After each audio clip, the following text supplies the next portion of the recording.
I'm Mert, and I'm with Icosa Computing. We're a startup out of New York City, and we provide discrete optimization solutions to financial institutions using quantum computing research. And I'll tell you now what that exactly means. So what we do at Icosa is we solve decision problems at a very large scale.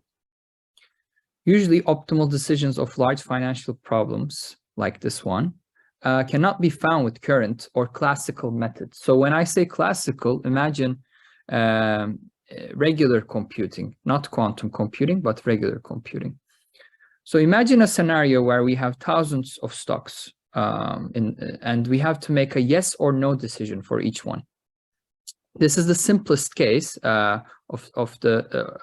we solve more complicated problems, but this is the most simplest case of a decision problem. So here you can see the problem as a buy or not buy decision for each stock. And we're trying to maximize or at least optimize a cost function decided by either a portfolio manager or a hedge fund or someone making the decision. There's an optimal point that it's very hard to find computationally, but it does exist. And to find that optimal point, we need to employ a solver, a discrete optimization solver. But this at such a large scale currently does not exist. So I want to differentiate between quantum computing and quantum computers.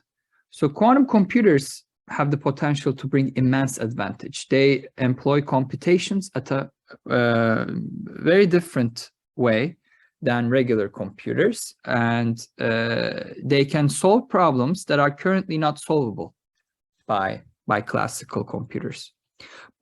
And they do provide immense advantage as either speed up or scale advantage at such problems. But they're still too early for any practical use case.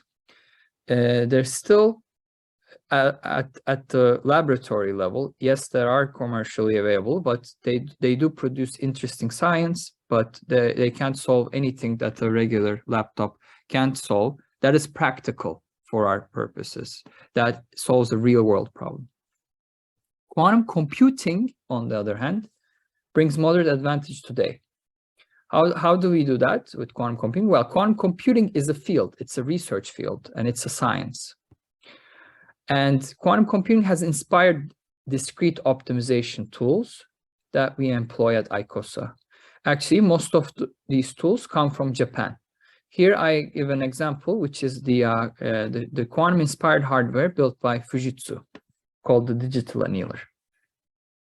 So we at Icosa employ these new algorithms and hardware that are inspired by quantum research or the quantum industry. Some of these methods have nothing to do with quantum mechanics, but they have been inspired by the industry in such a way that people saw the value in solving these kinds of problems, and they saw that we have current capability to solve these problems, these decision problems or discrete problems. So I don't want to spend too much time with this slide, but portfolio optimization is the use case that comes first when people talk about quantum finance. So it has been studied extensively, replicated many times, but it's very hard to do in the real world. So actually having an idea and executing it are two very different things. So what we did at Icosa is actually we put this idea into a very noisy environment, which is the real financial market. And as many companies in FINOLAB would know, the real financial market is a very noisy environment. It has spreads, it has costs, there are executional issues. So it's not the same as doing a back test or doing a financial study to actually trade. What we also realized is tuning the cost function, so tuning what we're trying to optimize, is as important or maybe even more important than the solver itself. And here I put the Empire State Building to show that someone has to build, someone has to put in the put in the work and build the thing rather than just theorizing about it. And that's what we did. We actually did try it in the real world. And we beat our customer benchmarks. You can see here that gray is an internal fund that the customer was comparing us to. This is a $2 billion hedge fund. And the purple is what we brought them in with some uncertainty in this time frame from 17th of October to 31st of December. So we did share the profits that we brought. You can see that there is a nearly 20 to 30% increase here, and they were very happy with this profits. And to the extent of our knowledge, this is actually one of the first, maybe the first quantum-inspired application that trades in the real market. And we apply these solutions in the market every day. So what we do is we get financial data in real time. We model it as a discrete optimization problem. We feed it into our optimizer and reach an optimal solution. We tune our model constantly. So while the optimization process takes 2 to 3 minutes, meaning that we get the fresh price data, we have to be fast. It needs to be fresh because we're going to trade upon that new knowledge. So that's 2 to 3 minutes. But even before that price data hits, we know what to do. So we tune our models in such a way, testing many different scenarios, many different cases, to know what to do when that fresh market price data hits. And this quantum-inspired hardware or algorithms allow us to reach this scale advantage. So we can do, we can fit, in the most simple case, we can fit up to 30 NASDAQs into our solver. And NASDAQ has 3,000 stocks. And tuning the model right with these large solvers is what allows us to beat the benchmarks. Again, the cost function tuning is our expertise. It requires some financial insight. Necessarily solving the cost function does not translate into profits in the market, but we know how to correlate those.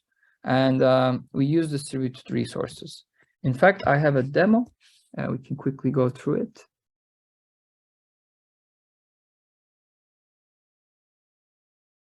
So this is a beta version of what we're planning to release to our clients very soon, where if they have access to a quantum annealer or quantum-inspired hardware or quantum-inspired software, they can use these fancier solvers that can solve larger problems. But for our purposes, we'll just simulate it on a regular system, a simulated solver.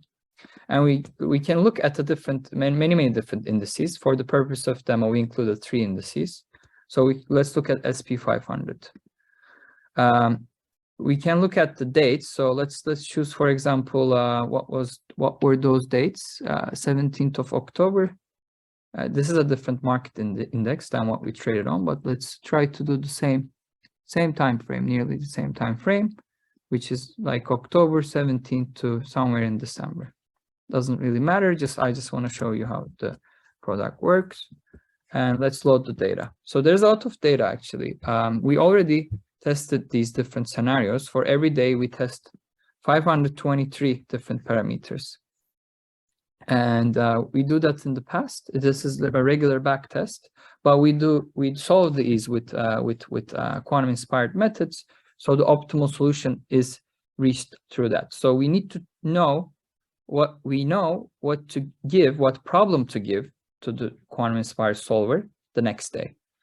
So this is a tool that any financial person can use. So we abstracted away all the quantum computing side of things. So right now, this is a very basic financial analysis tool. Again, can be used by any portfolio manager.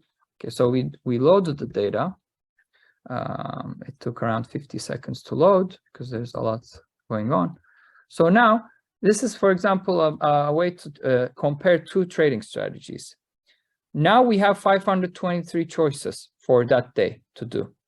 And we need to compare them, right? We need to compare them looking at the past, doing an out-of-sample test.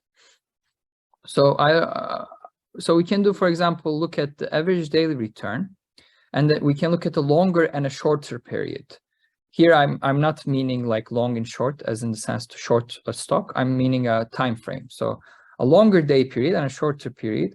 And let's say your strategy is to maximize average daily return, and you want to look at let's say 63 days for the longer period and 10 days for the shorter period.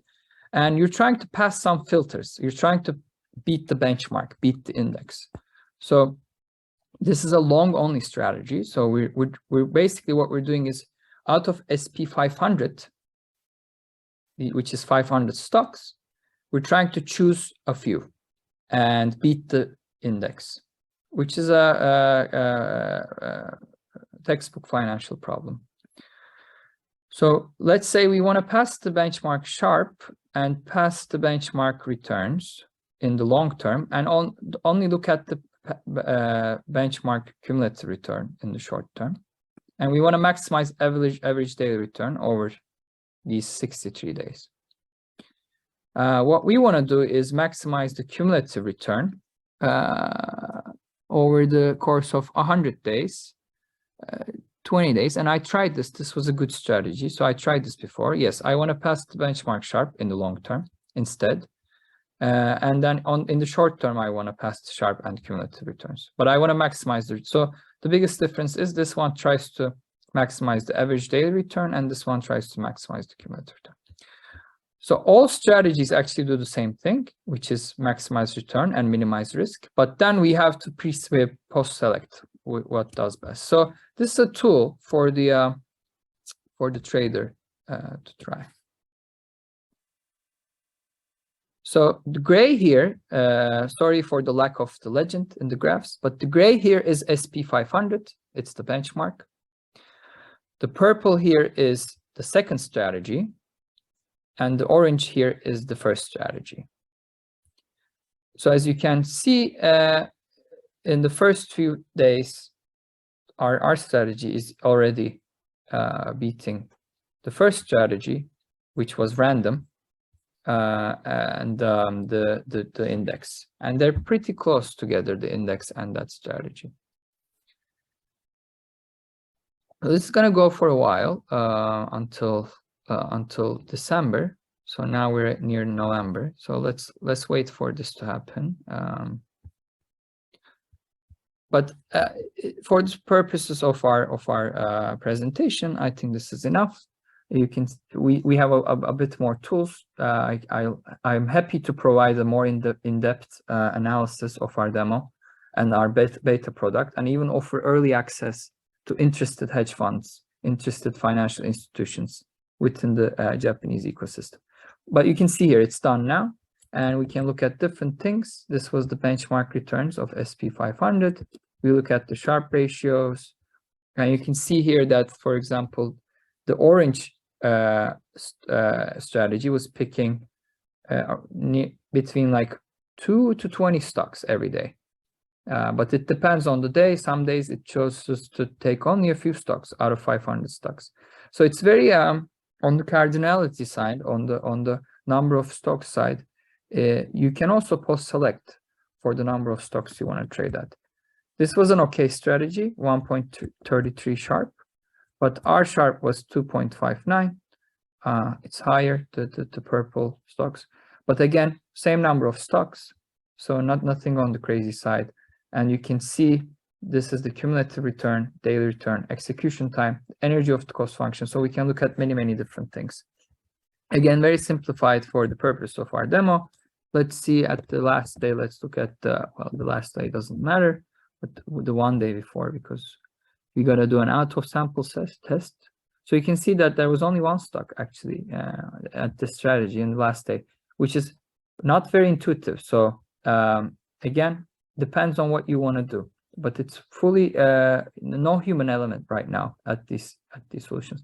And then we take these parameters, we save them on a parameter space. So this time it's SP 500, and we use these parameters to trade the next day. Obviously, it needs to end the day before.